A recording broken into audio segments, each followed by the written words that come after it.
Ujú.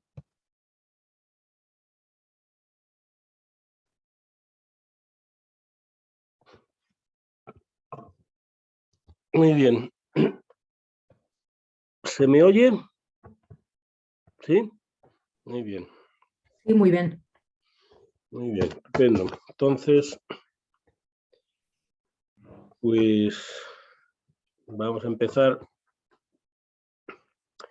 Entonces, a partir de hoy, vamos a hablar cada hora de un ciclo de catequesis. El de hoy es pequeño, así que más o menos es lo mismo que hasta ahora. Es un ciclo cortito. Luego ya vienen ciclos largos y habrá que hacer mucho resumen, pero bueno. Entonces hoy vamos a pensar, tercer ciclo se llama la resurrección de la carne, son las catequesis 64 a 72. Y entonces vamos a pensar un poco en el cielo, que de vez en cuando está bien.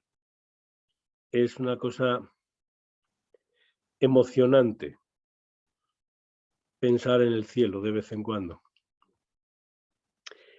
Y es una cosa que hay que hacer.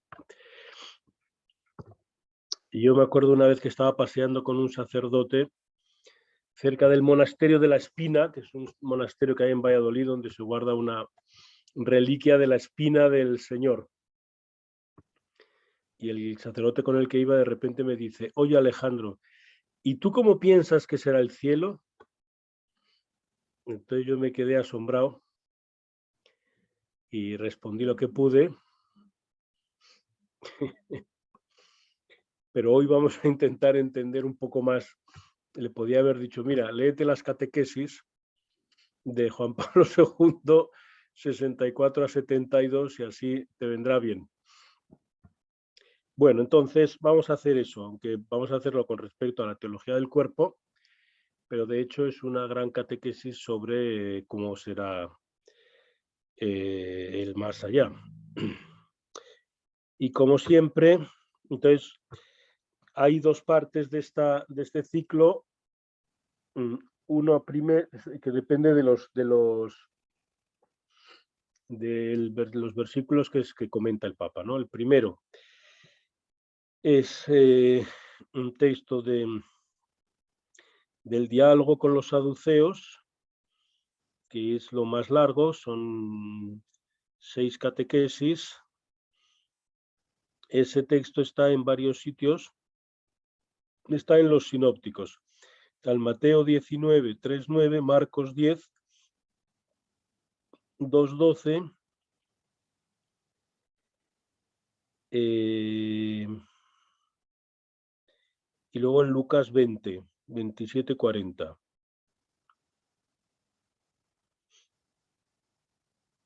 Entonces yo lo he dicho mal, sino que son Mateo 22 y Marcos 12. Es el diálogo de Jesús con los saduceos. Entonces,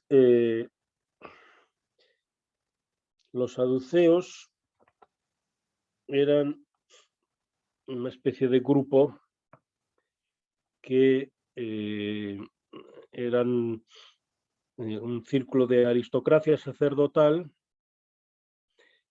y entonces eran bastante así tradicionalistas, digamos, y entonces les gustaba la interpretación literal del Pentateuco. A veces ahora a los tradicionalistas les gusta la interpretación literal de San Pío X, por ejemplo, ¿no? Entonces es una cosa estupenda, pero bueno, pues a estos les gustaba la interpretación literal del Pentateuco. Yo me río, pero es una cosa similar. Y por el contrario estaban los fariseos. Los fariseos hacían teología, ¿no? No sé si en Alemania o dónde la hacían, pero hacían teología. Y entonces no se llevaban bien, ¿no? Y los saduceos, como el Pentateuco no habla de la resurrección, porque la teología de la muerte es un poco, digamos, antigua, no está desarrollada todavía, entonces no creían en la resurrección de los cuerpos. Y los fariseos sí creían, pero parece que era de una manera un poquito ingenua, ¿no? Y explicaban cosas, yo qué sé, cómo iban a estar los campos y cómo es tal y cual. Entonces era un poco una versión un poco ingenua, ¿no? Entonces los saduceos le preguntan a Jesús, eh, Maestro, Moisés nos ha dejado escrito que si muere el hermano de uno y deja a la mujer sin hijos, el hermano tome la mujer para dar descendientes al hermano. Y ya sabemos lo que es. Eran 7 hermanos, todos van muriendo y van cogiendo la mujer del hermano y no tienen hijos ninguno. Entonces, la cuestión era que era la ley del levirato. Si vivían juntos los hermanos y moría uno, pues el que quedaba tenía que coger a la mujer del muerto para darle descendencia. Y entonces, lo que quieren decir es que si hay resurrección habrá poliandria, porque en el cielo habrá una mujer y 7 varones con la mujer esta. Entonces Jesús les contesta y, y les da 2 respuestas. La primera es una respuesta más concreta a lo que ellos querían, ¿no? En concreto, muy concreto, que era, el caso concreto. Es dice, no entendéis la escritura, esto se lo repito unas cuantas veces, o sea, que no le gustaba mucho el planteamiento a Jesús y les dice varias veces, cosa que no suelo hacer, y no entendéis nada. Pero, y entonces les dice, no entendéis nada, ni entendéis las escrituras ni el poder de Dios. Pues cuando resuciten de entre los muertos no tomarán mujer ni marido, sino que serán como ángeles en los cielos. Así que esa es la primera respuesta que luego analizaremos despacito, pero lo que dice es que aquí no habrá poliandria porque no hay ninguna relación sexual, ¿no? Y lo siguiente que les dice es la explicación del testimonio del Antiguo Testamento. Y acerca de que los muertos resucitan, él ya sabe por dónde van los tiros, ¿no? Entonces, aparte de explicar el caso, explica lo que ellos pensaban, lo que no habían preguntado directamente, pero pensaban, ¿no?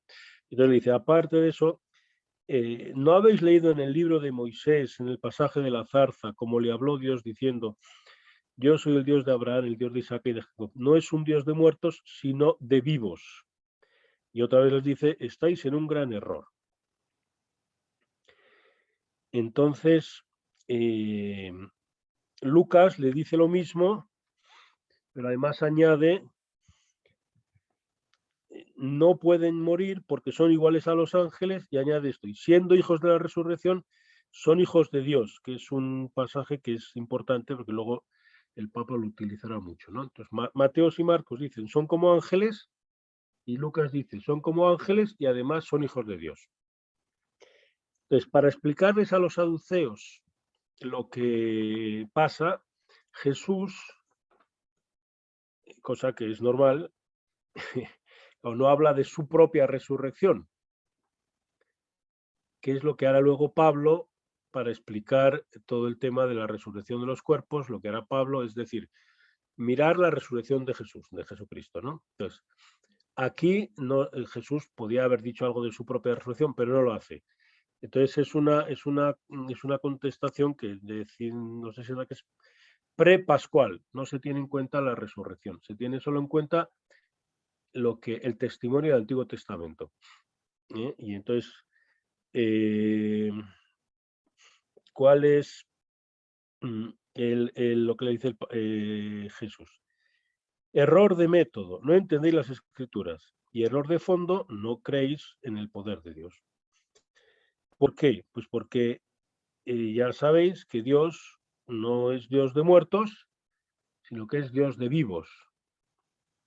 Entonces, eso no hay otra manera de interpretarlo porque yo soy el Dios de Abraham, de Isaac y de Jacob, que dice, pues están muertos estos hombres, ¿no? Entonces no hay otra manera de interpretarlo que decir que nadie discute que están muertos. Por lo tanto, algo pasa después de la muerte y hay una vida después de la muerte. Y eso es lo que le dice Jesús, ¿no? Y no lo entendéis porque leéis literalmente y además porque no creéis en el poder de Dios. Entonces, lo que tiene interés es eso, que Jesús no habla de su resurrección, sino que dice,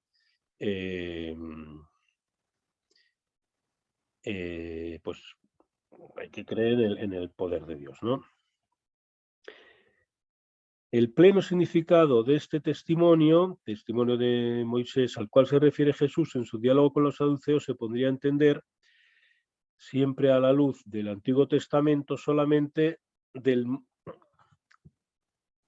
solamente a la luz del Antiguo Testamento del modo siguiente. Aquel que vive y que es la vida, constituye la fuente inagotable de la existencia y de la vida, tal como se ha revelado en el principio en el Génesis. Aunque a causa del pecado la muerte corporal haya llegado a ser la suerte del hombre, y aunque el acceso al árbol de la vida le esté vedado, sin embargo el Dios viviente, estrechando su alianza con los hombres, renueva continuamente en esta alianza la realidad misma de la vida. Desvela de nuevo su perspectiva y en cierto sentido abre nuevamente el acceso al árbol de la vida. Esa vida cuya fuente es Dios mismo se da en participación a los mismos hombres que habían perdido el acceso a este árbol y habían sido sometidos a la muerte en las dimensiones de su historia terrena. Esto es más o menos todo en la primera parte de estas catequesis. El Papa lo explica mucho, pero en el fondo lo que dice pues es esto. Pero pues que lo dice muchas veces como, como suele hacer. Entonces, la segunda parte es el análisis del otro versículo. No tomarán mujer ni marido, que esto es más interesante, porque aparte que afecta más directamente, ¿no? Aparte porque es una sorpresa para la gente. Incluso para la gente de hoy en día, ¿no? Que como a veces somos un poco románticos y entonces, pero ¿seguiré casada con mi marido en el cielo? Pues se supone que sí, pero, o sea, algo habrá, pero pero hay que tener en cuenta que no tomarán ni mujer ni marido. O sea que no es la cosa tan, no seguimos aquí como tal, porque si no, además, los viudos y las viudas no podrían casarse otra vez en este caso, ¿no? Porque volveríamos al tema de la poliandria de los saduceos, con lo cual es un poco más complejo. Bueno, el matrimonio, esa unión en la que, como dice el libro del Génesis, el hombre se unirá a su mujer y los dos serán una sola carne, pertenece, dice el Papa, exclusivamente a este mundo. El matrimonio y la procreación no constituyen, en cambio, el futuro escatológico del hombre. Entonces dice, por una parte, esto es una primera explicación, luego dará más, ¿no? Pierden, por así decirlo, su razón de ser. Porque el otro mundo del que habla Lucas, ahora vamos a analizar qué ocurre en ese otro mundo, ¿no? En el otro mundo, dice el Papa, ya ha habido el cumplimiento definitivo del género humano, la clausura cuantitativa del círculo de seres que fueron creados a imagen y semejanza de Dios. O sea, ya no se procrea, pues no va a haber más gente. Y entonces todo lo que en el tema del cuerpo se refiere a procreación, pues no hace falta. Ese otro mundo, además de esta primera explicación, es el reino de Dios, la casa del Padre, y se realizará a través de la resurrección.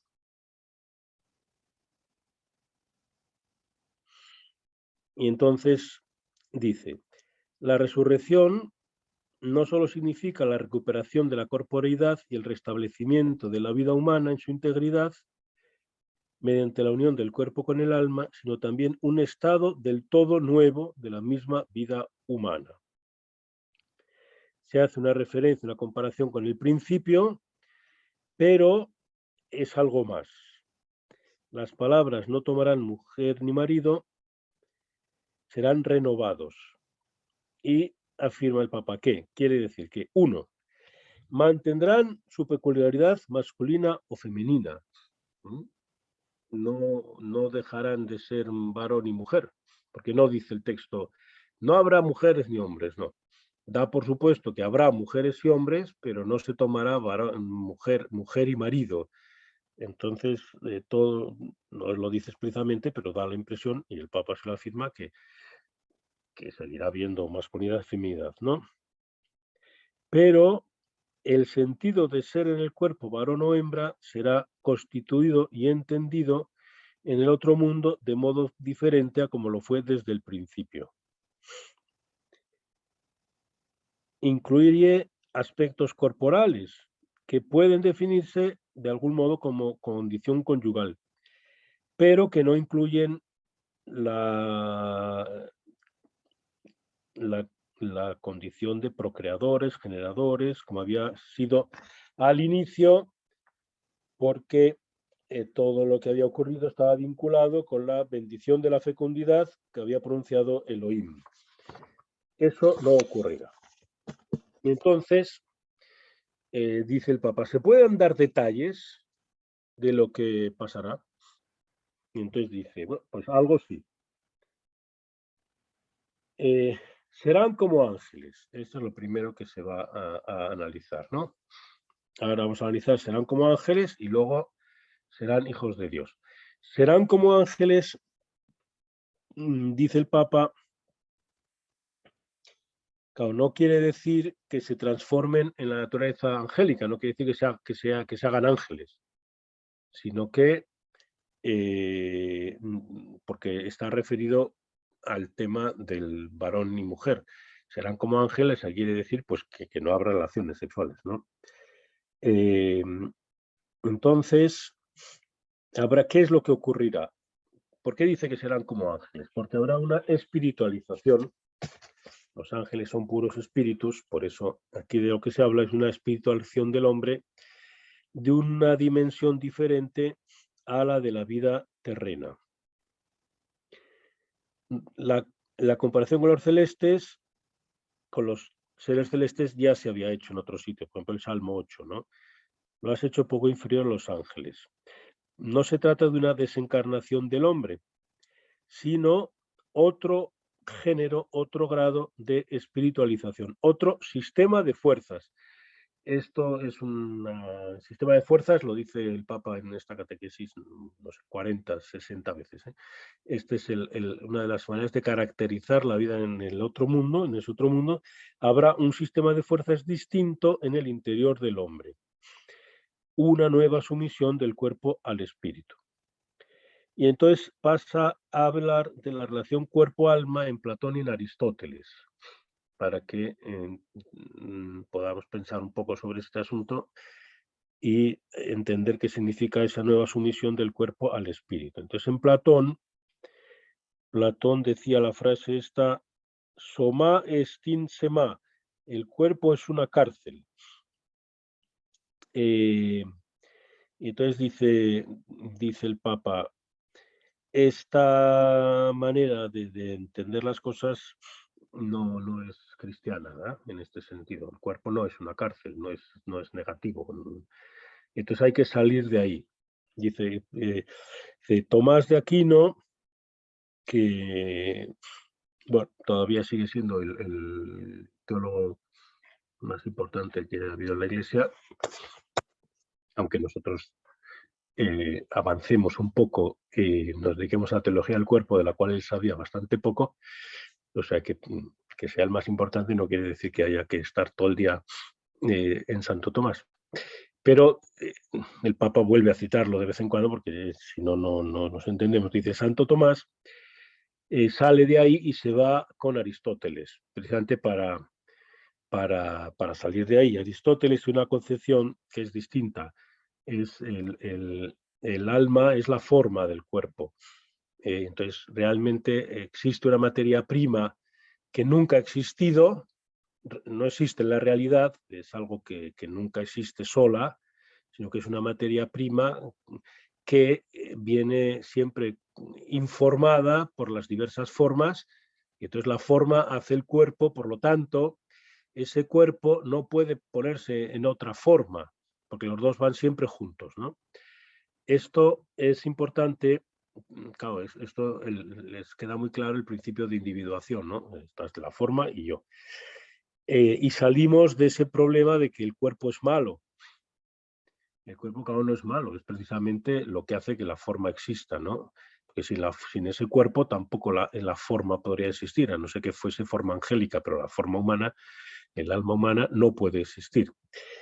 Esto es la solución y en parte es el problema, aunque de esto el Papa no habla, del problema no habla, pero claro, esto plantea también un pequeño problema, que es que hay que decir cómo narices, si el cuerpo está tan pegado al alma, puede subsistir el alma cuando no hay cuerpo.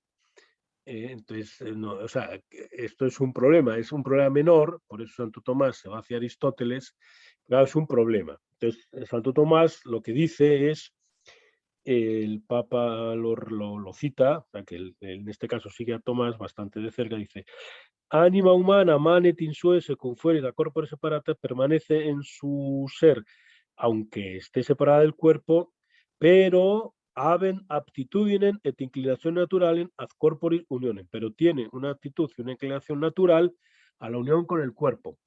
O sea, está esperando, está en una situación que no es la suya. Entonces, cuando nosotros a veces, por lo menos esto, ¿no? O sea, cuando a veces el alma, las almas que están en el cielo, ¿no? En el purgatorio. Sí, pero bueno, parece como si ya estuviese hecho el fin del mundo, ¿no? Para esa alma. Pues no, ese alma está en una situación que no es normal y está en espera, y hasta que no haya la resurrección de los cuerpos, como decir, no se quedará tranquila, porque necesita ese cuerpo para, bueno, para vivir con plenitud. Bueno, pues esto es, entonces hay una espiritualización. Una espiritualización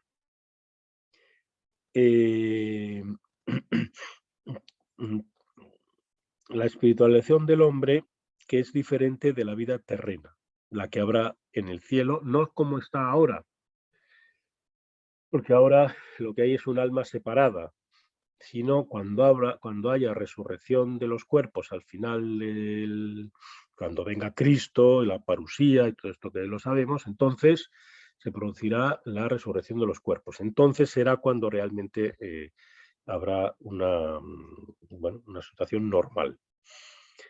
Y entonces, dice el Papa, el espíritu dominará al cuerpo, pero de un modo que será algo así como que impregnará plenamente el cuerpo y que las fuerzas del espíritu impregnarán las energías del cuerpo. O sea, es una relación de ida y vuelta, ¿no?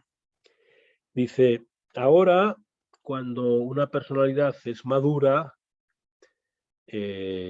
controla bastante bien su cuerpo, ¿no?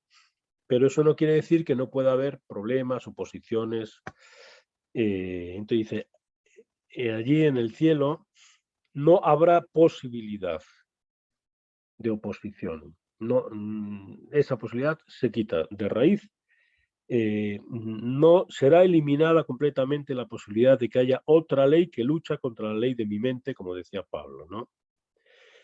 Porque la diferencia es esencialmente y no de grado entre lo que ocurre allí y lo que ocurre aquí.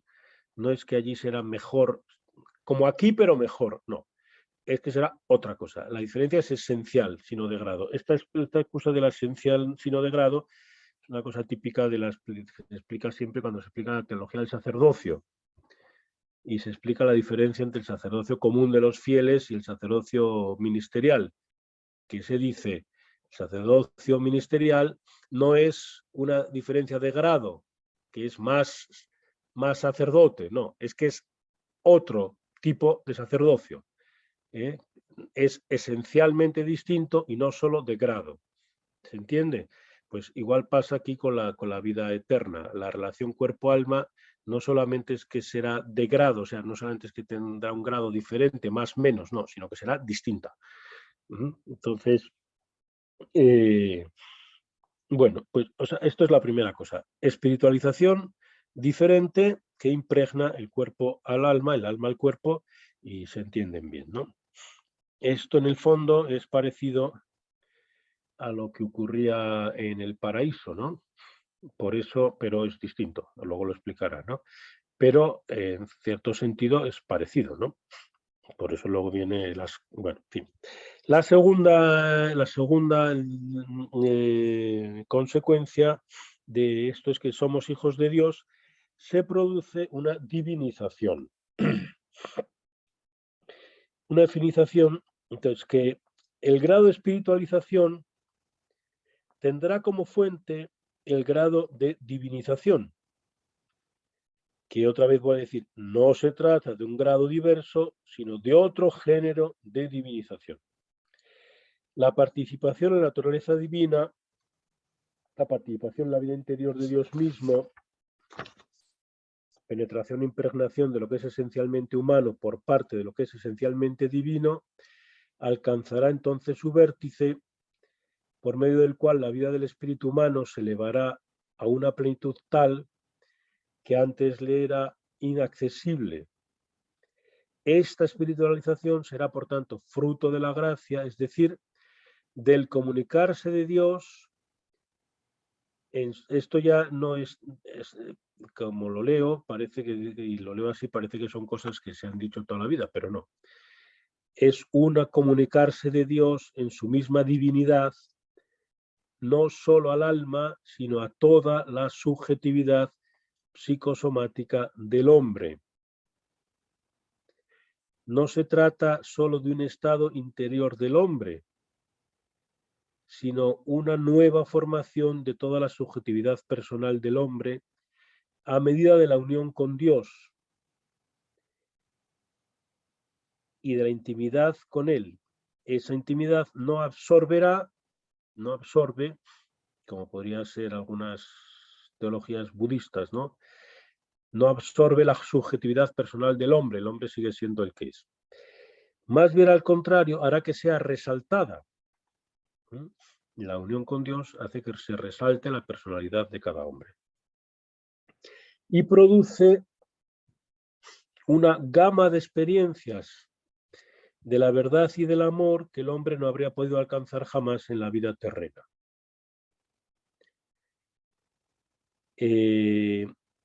Esta experiencia escatológica del Dios viviente no solo concentrará en sí todas las energías espirituales del hombre, o sea que el hombre concentra todas sus energías espirituales en Dios, sino que además le desvelará de modo vivo y experimental el comunicarse de Dios a todo lo creado y en particular al hombre,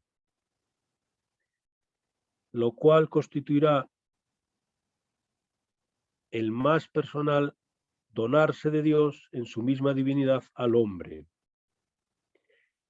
Así pues, el otro mundo del que estamos hablando, el objeto de la visión, será ese misterio escondido desde la eternidad en el Padre, esto es de San Pablo todo, misterio que en el tiempo ha sido revelado en Cristo para cumplirse intensamente por obra del Espíritu Santo, el misterio que es el plan de Dios para los hombres. Pero no solo eso, sino que la vida eterna debe entenderse en sentido escatológico, es decir, como experiencia plena y perfecta de esa gracia de la que el hombre durante la vida terrena se hace partícipe mediante la fe. Y esto es bastante importante. Ahora lo intento explicar, aunque el Papa no lo explica, pero lo dice. Y que en cambio a los que participen del otro mundo no solo se les deberá revelar en toda su penetrante profundidad, sino que también la experimentarán en su gratificante realidad. Aquí no experimentamos,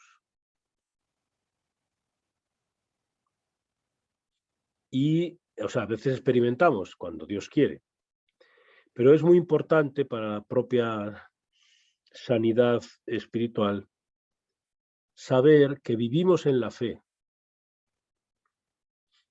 y no en la experiencia. Porque si no, nos dedicamos, estos son consejos ya espirituales míos, pero de vez en cuando alguno puedo dar. No, pero es muy importante, o sea, vivimos en la fe. Y la fe es la fe, no es una experiencia.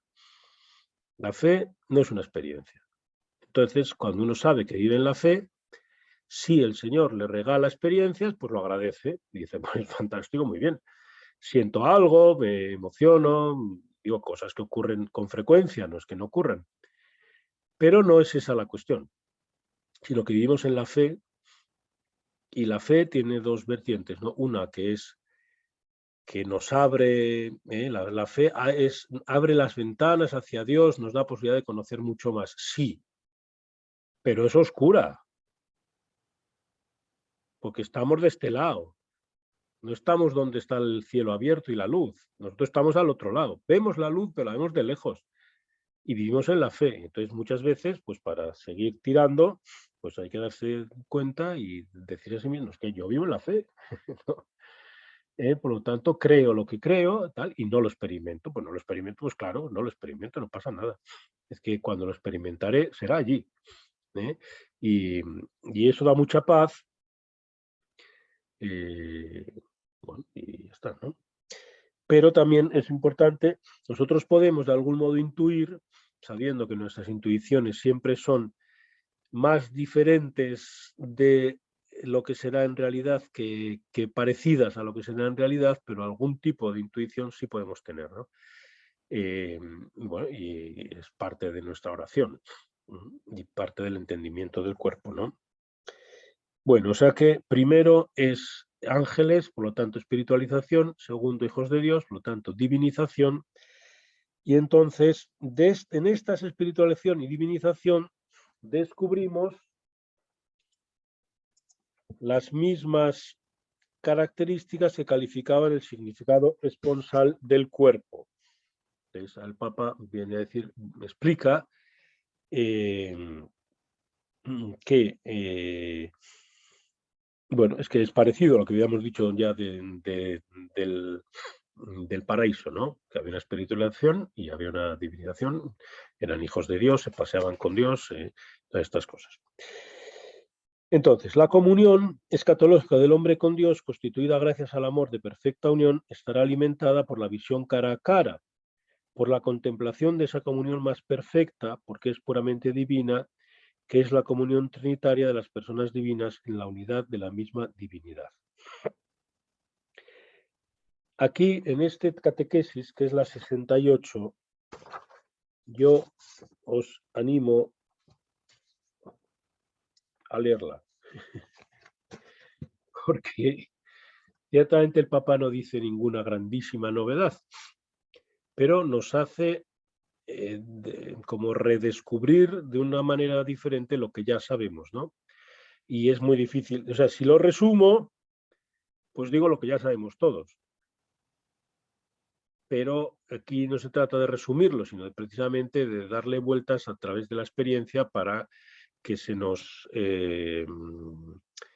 ensanche el conocimiento y la intuición sobre lo que será la vida en el otro mundo, ¿no? Entonces, yo os animo a leerlo todo, claro, pero en este caso, leerla casi entera, ¿no? Las palabras de Cristo nos permiten deducir que la visión beatífica, eh, que los que participen del otro mundo tendrán la visión beatífica de su unidad y comunión trinitaria. Se confirma además la ley del orden integral de la persona, según la cual la perfección de la comunión no solo está condicionada por la perfección o madurez espiritual del sujeto, sino que también a su vez la determina. O sea que no solo se trata de que yo, cuando soy más perfecto, puedo tener una comunión más perfecta, sino que cuando recibo una comunión más perfecta, yo me perfecciono. Y como en este caso mi relación es con Dios, la autenticidad escatológica de la respuesta, ese comunicarse del sujeto divino, es una experiencia beatificante del don de sí mismo por parte de Dios, absolutamente superior a toda experiencia propia de la vida terrena. Entonces, como ahí la relación es con Dios, pues ya está, ¿no? El recíproco don de sí por parte del hombre, don que será hasta el fondo y definitivamente beatificante, como respuesta digna de un sujeto personal al don de sí por parte de Dios. Y entonces explica, el Papa ya va entrando en el siguiente tema, o sea, lo que será el siguiente ciclo, va dejando diciendo, por eso el estado virginal del cuerpo se manifestará plenamente como cumplimiento escatológico del significado esponsal del cuerpo. Nacerá en él, de la visión cara a cara, nacerá en él un amor de tal profundidad y fuerza de concentración sobre Dios mismo, que absorberá completamente su entera subjetividad psicosomática. O sea que estaremos como tontos delante de Dios. No es una explicación así muy tal, pero es la verdad. Estaremos asombrados eternamente delante de Dios. Y absorbidos, pero con una personalidad que no se pierde, sino que se vuelve precisamente más personal. Y esa es la cuestión. Pero eso incluye también el cosmos. Esta concentración del conocimiento, visión y del amor sobre Dios mismo, concentración que no puede ser sino la plena participación en la vida interior de Dios, o sea, en la misma realidad trinitaria, será al mismo tiempo el descubrimiento en Dios de todo el mundo de las relaciones que constituyen su orden perenne, el cosmos. A través del realizarse de la comunión recíproca, según la medida de las personas creadas. O sea que a través de Dios conocemos todo lo que existe. Y empezamos a reunirnos con los demás, en Dios. Y aquí entraría lo que sería el amor matrimonial que puede subsistir después de la resurrección, que ya no es un amor de los cuerpos, pero que evidentemente en Dios, bueno, los esposos seguirán queriéndose de una manera particular. Esto tampoco lo dice el Papa claramente, pero yo creo que se sigue bastante claramente, lo dice todo el mundo, claro que algo queda, pero queda en Dios. No, todo es a través de Dios en el cielo, ¿no? Porque estamos dentro de Dios, en la visión de Dios, ¿no? Esto es lo que Santo Tomás habla de la visión beatífica, y aquí el Papa en parte habla de lo mismo, lo que pasa es que lo explica de una manera que si uno le echa un poquito de tiempo le emociona, ¿no? Entonces se produce, está explicando en el fondo la fe en la comunión de los santos. La comunión de los santos que se produce porque hay una comunión con Dios. Se produce una nueva y perfecta subjetividad de cada uno y una nueva y perfecta intersubjetividad de todos. Y sobre esta base, el definitivo cumplimiento del significado esponsal del cuerpo. La total concentración en Dios mismo de la subjetividad creada, redimida y glorificada no alejará al hombre de este cumplimiento, más bien lo introducirá en él y lo consolidará. Se puede decir, para terminar, que la realidad escatológica se volverá así fuente de la perfecta realización del orden trinitario en el mundo creado de las personas. Bueno, como digo, lo mejor es esta catequesis leérsela despacio y produce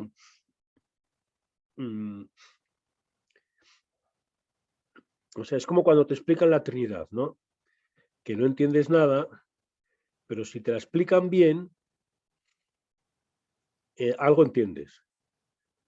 Entiendes que no entiendes nada, pero al mismo tiempo entiendes que entiendes pues que Dios es amor entre las tres personas, que ese amor es intensísimo, que no se puede explicar, tal. Todas estas no se puede explicar, es el juego entre la teología positiva y la negativa, que hay que jugar con ella para entender algo en teología, porque si no, te quedas, si solo haces teología positiva, no llegas a ninguna parte, te quedas plantado aquí. Entonces es una especie de espiral que va jugando y te hace comprender. Entonces, que es el decir algo, negarlo, y luego volverlo a decir, volverlo a negar, y en esa espiral tú vas penetrando, penetrando, y poco a poco entiendes algo, aunque no sea fácilmente expresable. Aquí es lo mismo. O sea que a través de todos estos comentarios del Papa parece que no entiendes nada, pero cuando acabas de leerlo entiendes más de lo que sabías antes. Tienes una idea, una comprensión claramente mayor de lo que tenías antes, aunque es una comprensión que viene, digo, no solo de la teología positiva, sino también del negar lo que sabes. Esto que es muy oriental, además de eso, pero es necesario, porque si no, no llegas a ninguna parte, te encuentras delante de una pared y puedes estar delante de la pared 15 años y como no niegues tu propio conocimiento, pues no llegas a ninguna parte. Escucharme, porque es verdad.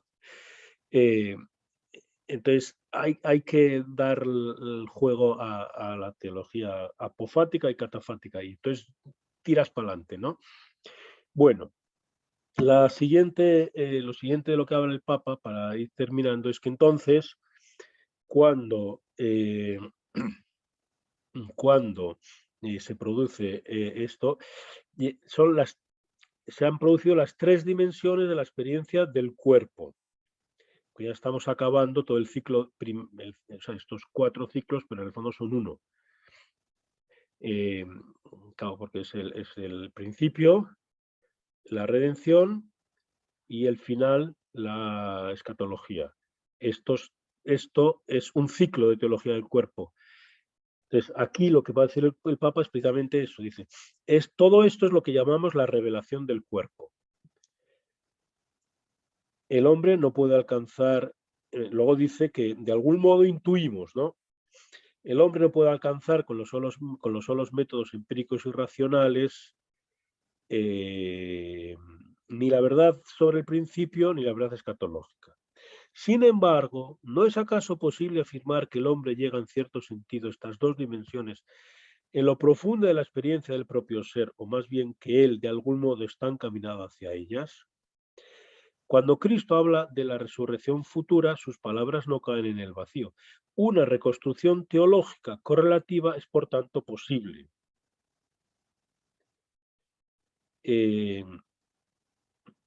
Bueno, es lo que dijimos al principio, pero ahora reflejado también en la escatología. O sea, nuestra propia experiencia histórica, ayudada por la revelación, si no, no funciona, no ayudada por las ciencias experimentales, ayudada por la revelación, como la revelación usa términos humanos que entendemos por nuestra propia experiencia, podemos de algún modo hacer una experiencia que es una reconstrucción, y lo sabemos. Si no lo sabemos, somos ingenuos y hacemos lecturas fundamentalistas.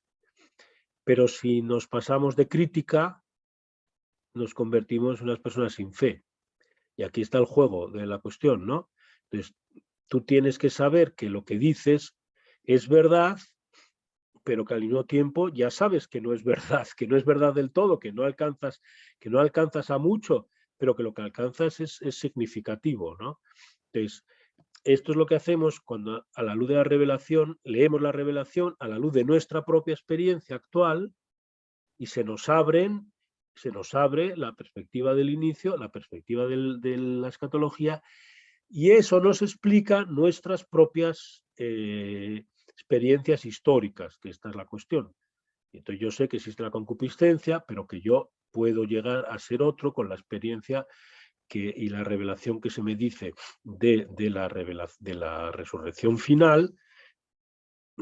Una cosa me explica mi propio no ser y la otra me explica mi propio ser y mi propia esperanza. Entonces todo eso es un círculo que tiene 3 partes que se auto, ¿cómo se dice? Ayudan, o sea, y esto es importante entenderlo, ¿no?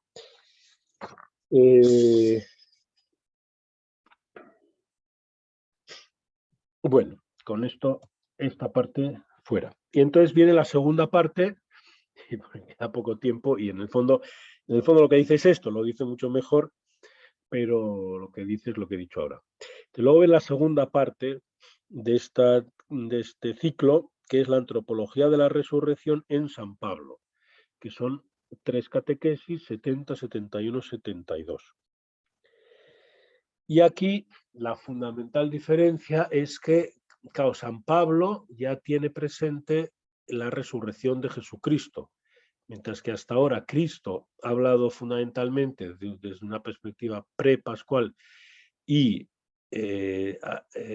aludiendo sobre todo al testimonio del Antiguo Testamento, aquí ya San Pablo habla de la resurrección de Cristo. Por lo tanto, es una perspectiva que digamos post-pascual. Lo primero que dice el Papa es que el primero que ha tenido una experiencia de Cristo resucitado ha sido el propio Pablo en el camino de Damasco, y por eso él, aunque no ha visto, o sea, no ha participado en la resurrección al principio, pero sí que ha tenido una experiencia de Cristo resucitado. Y que todo eso nos lo explica en el capítulo 15 de la primera carta a los Corintios. El capítulo 15, la primera carta a los Corintios,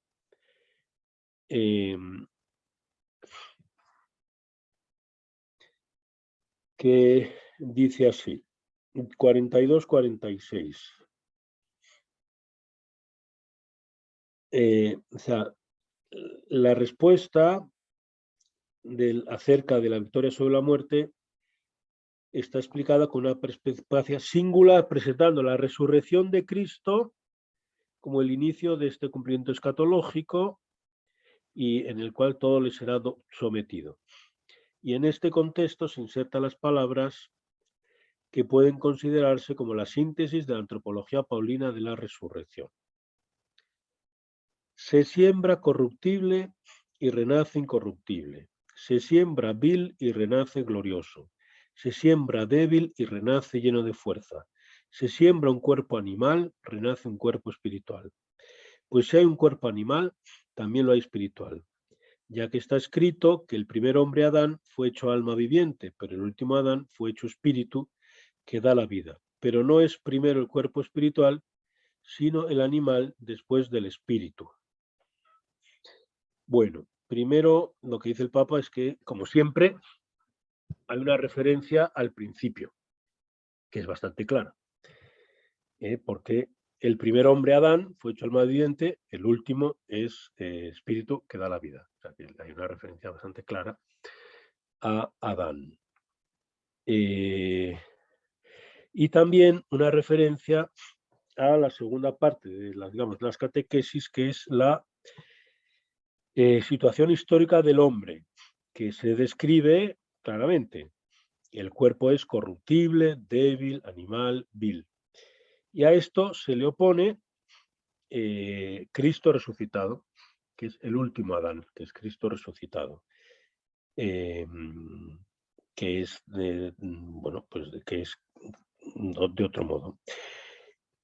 Para explicar este principio redentivo, o sea que estamos, que la oposición esta de la que se habla para entender la realidad, lo primero que hay que entender es la realidad de la redención, pues el Papa usa Romanos 8 y habla del gemido de la creación.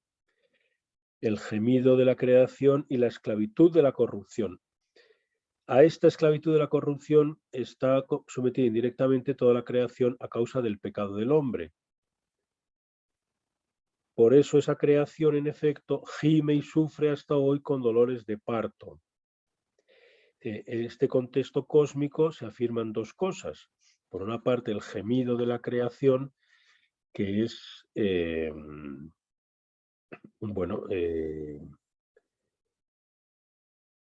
una consecuencia del pecado, que dice el Papa, no se habla del pecado en sí, pero es claramente que está hablando de la consecuencia. Pero al mismo tiempo habla de dolores de parto, es decir, de una esperanza, de una esperanza. No solo se habla de la esclavitud de la corrupción, sino también una esperanza semejante a la que acompaña los dolores de parto. Esto sucede porque el apóstol también capta la imagen de la presencia del misterio de la redención. La redención es la vía a la resurrección.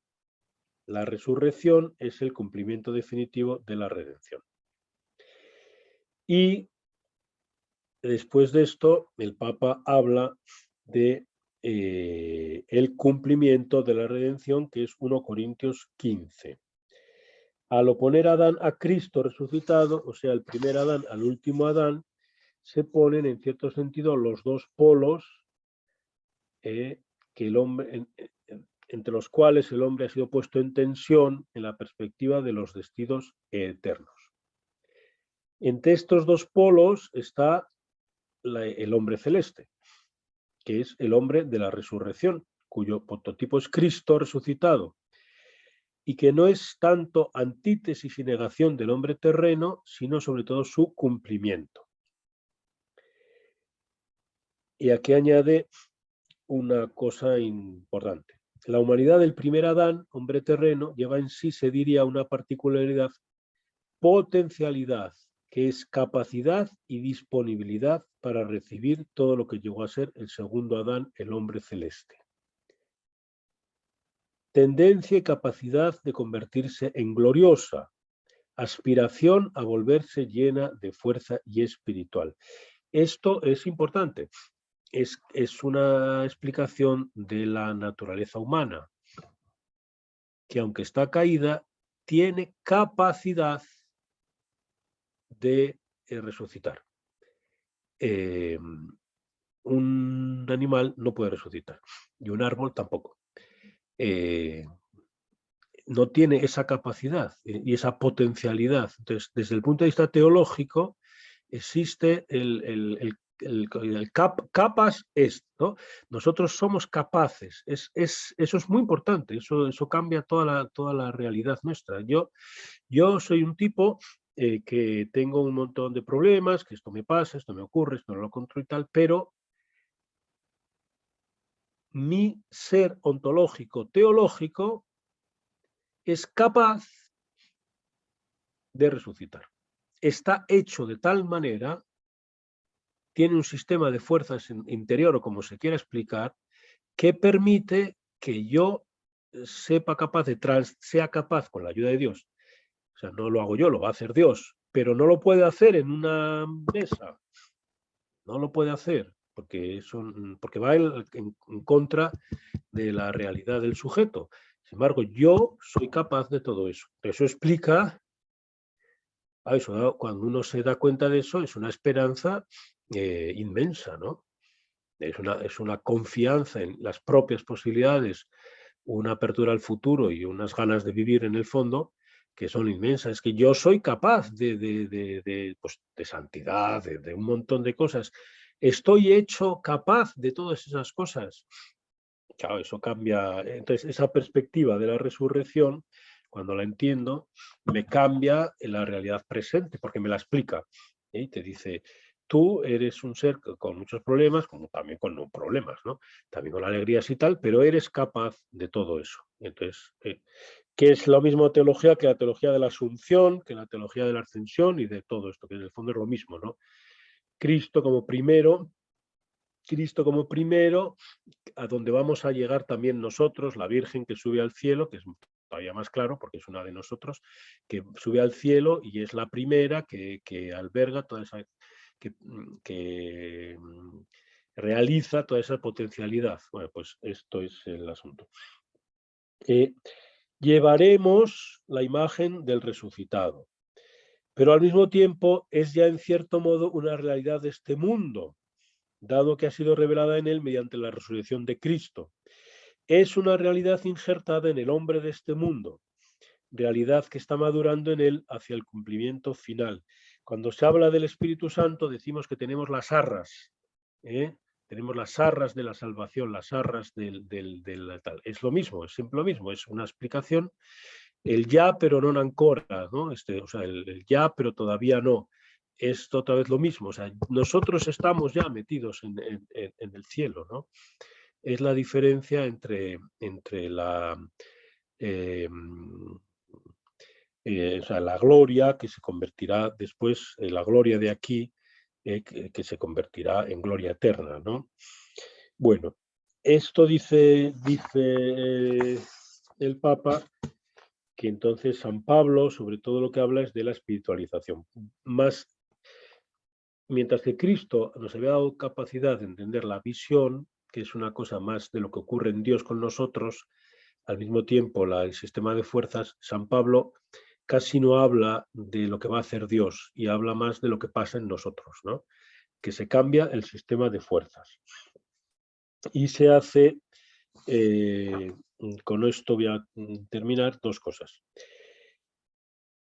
Se hace un cuerpo espiritual, mientras que el cuerpo animal, lo que me interesa es decir, el cuerpo animal aquí se le llama psíquicón, que tiene mucho interés, porque nosotros pensamos siempre como cuerpo y alma.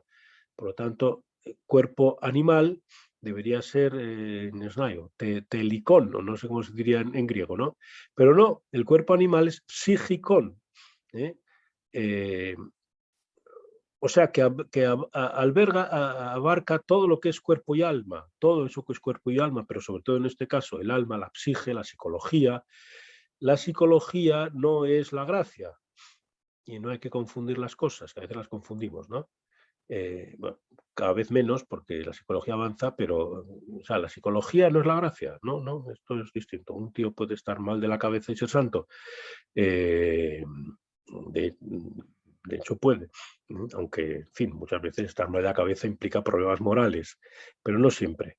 Entonces, y sin embargo, el cuerpo es neumaticón, espiritual del neuma del Espíritu Santo, el cuerpo que está eh, pues transformado por el Espíritu Santo y el alma, todo el hombre, eso es lo que tenemos que llegar a ser. Neumáticos, gente que vive impulsados por la gracia, por la acción del Espíritu Santo, no solo por nuestras propias fuerzas, en fin, todo eso que todos sabemos. Esto quiere decir que se producirá al final de los tiempos, la segunda idea, una restitutio in integrum. Esto le encanta al Papa decirle, Juan Pablo II, el restitutio in integrum lo dice en esta catequesis muchísimas veces, y porque es una cosa que explica muy bien todo lo que hemos dicho hasta ahora, ¿no? Es restitutio, o sea, una restitución de lo que había, pero no es una repetición, porque eso sería insuficiente. Es una restitución en plenitud. Restitutio in integrum. Restituimos todo lo que había en el paraíso y por lo tanto podemos, bueno, todo lo que hemos explicado, pero es in integrum. Esto es lo mismo que la teología esta de la noche pascual, ¿no? Oh, bendita, ya no me acuerdo porque como hace 15 años que no lo leo, pero como es, oh feliz culpa, esto es, ¿no? Oh feliz culpa, oh Oh bendita feliz culpa, culpa que mereció tal redención. esto es, oh feliz culpa que mereció tal redención, porque la redención da más que lo que teníamos en el paraíso. No es una restitución, no nos pone igual que antes, nos pone mejor. Nos pone mejor de una manera que todavía no es plena, sino que tenemos las arras de eso que será mucho mejor. Son los tres estados. El estado de principio, que lo perdemos, luego el estado redimido, o sea, caído, pero redimido, que es que ya tenemos el principio. Por eso es importante saber lo que va a haber al final, porque si no, no entendemos lo que es ahora. Porque lo que tenemos ya son las arras del Espíritu, el inicio de la resurrección. Todo eso lo tenemos ya, fundamentalmente cuando comulgamos, pero no solo. Todo eso lo tenemos ya. Y eso que ya tenemos, y por lo tanto lo podemos disfrutar, eso se convertirá en pleno restitutio in integrum, en plenitud, al final de los tiempos, con la resurrección al final de los tiempos. Entonces, ahí se convierta todo este ciclo, que esto es el misterio escondido en Cristo. Es todo este plan de Dios que cuando lo entendemos nos ayuda mucho a vivir. Bueno, y ya está, ¿no? Que el hombre... Bueno, todo esto ya lo hemos dicho. Entonces, con esto se cierran todo esto, todo lo que es el ciclo, digamos, del misterio, se puede decir, y empezará luego 2 catequesis sobre una situación especial del hombre, que es el matrimonio y la virginidad, o sea, 2 ciclos. Y el último, que ya simplemente es aplicar todo esto a la Humanae Vitae, que es de lo que se trata. No solo de eso se trata, claro, porque para eso no hace falta todo esto, pero en fin, luego el Papa lo concreta con la defensa de la Humanae Vitae, ¿no? Bueno, entonces hay que ir acabando, pero si alguien quiere hacer alguna pregunta, yo puedo contestar, y si no, pues cerramos por hoy. Muy bien.